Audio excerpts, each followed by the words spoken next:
الحمد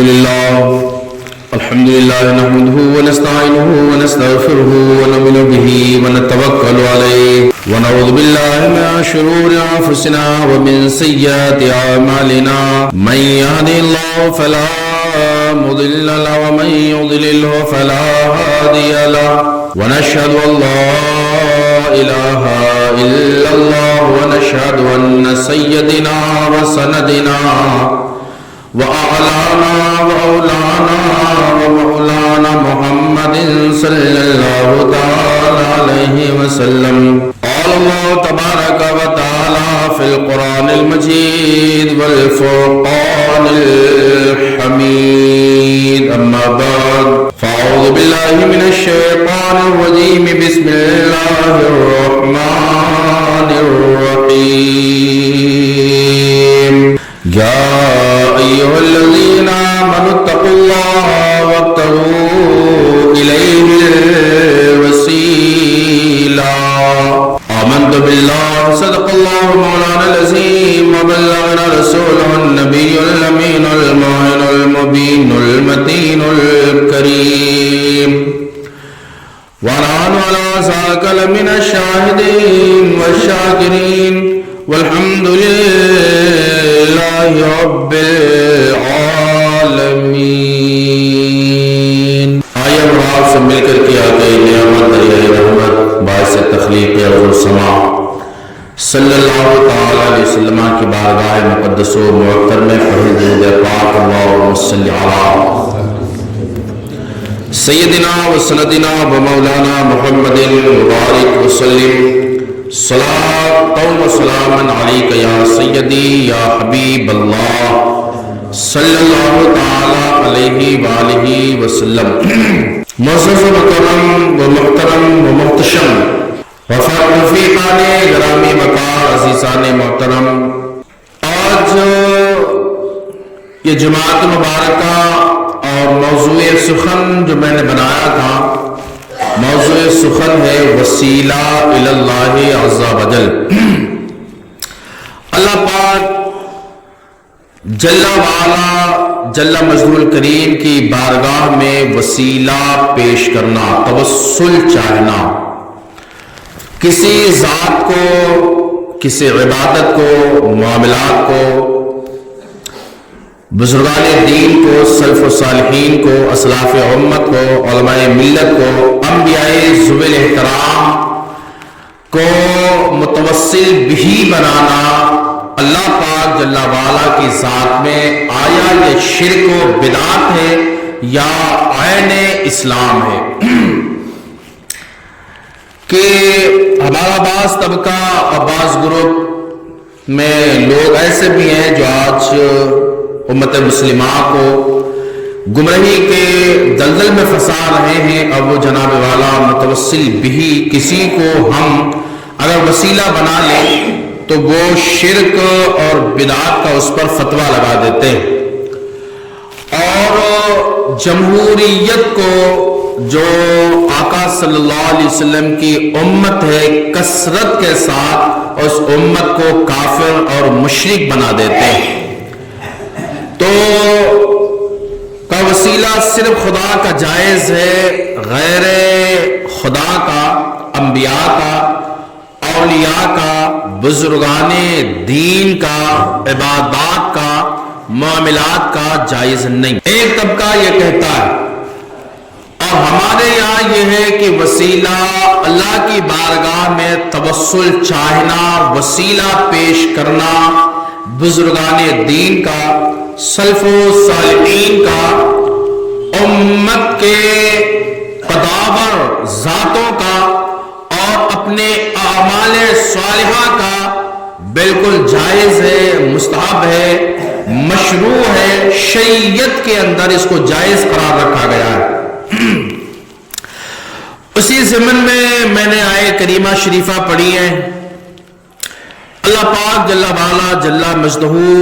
نے قرآن مقدس و معطر میں ارشاد فرمایا، یا ایھا الذین آمنو،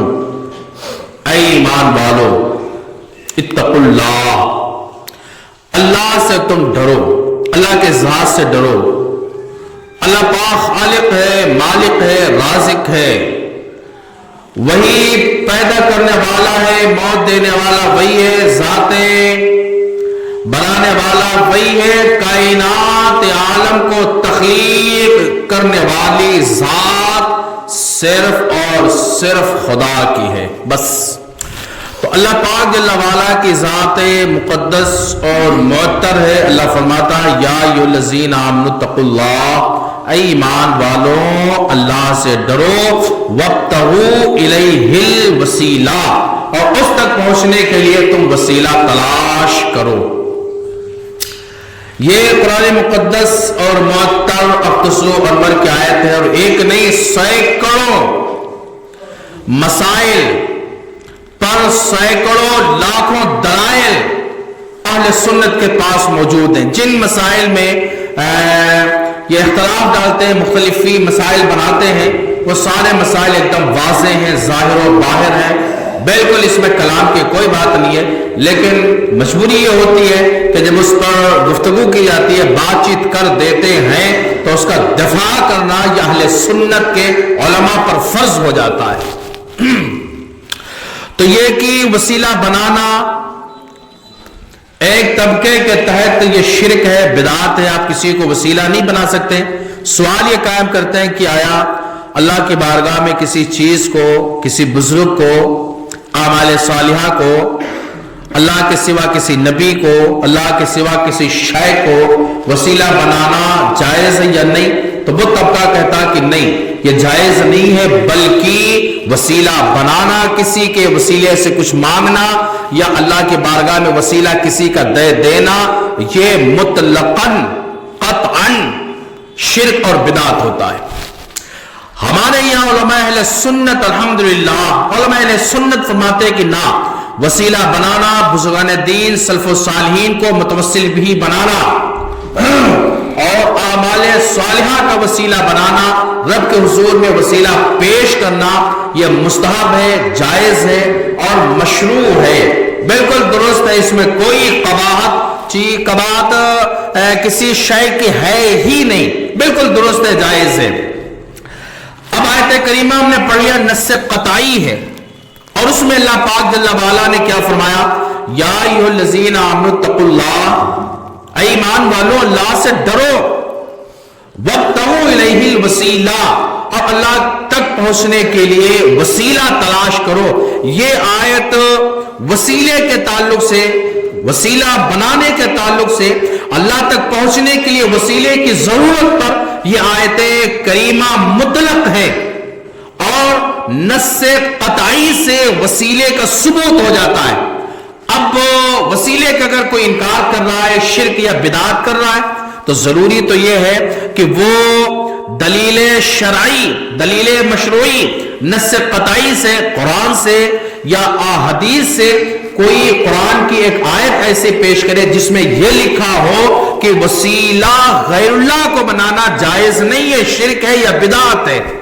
یا حدیث کو ایسے لے کر کے آئے سامنے جس میں یہ لکھا ہو سرکار نے یا صحابہ کے قول اور فعل اور عمل سے یہ ثابت ہو کہ غیر اللہ کو، اللہ کے سوا